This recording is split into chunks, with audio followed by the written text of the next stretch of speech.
একটি মেয়ে অভিনয় করতো, নাম তার সুবর্ণা।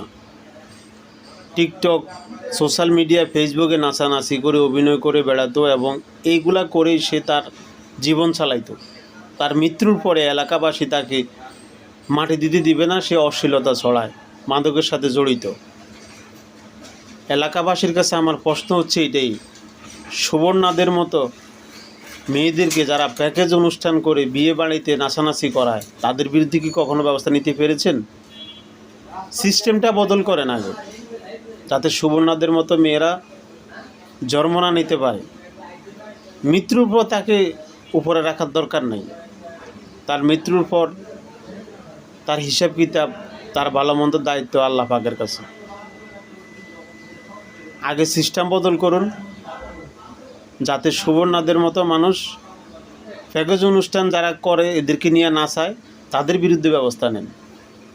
তাহলে সমাজ পরিবর্তন হবে, সচেতনতা আসবে, সভ্যতা আসবে। একটা মানুষ মারা যাওয়ার পরে তাকে ঝুলিয়ে রেখে সভ্যতা আনতে পারবেন না। ধন্যবাদ।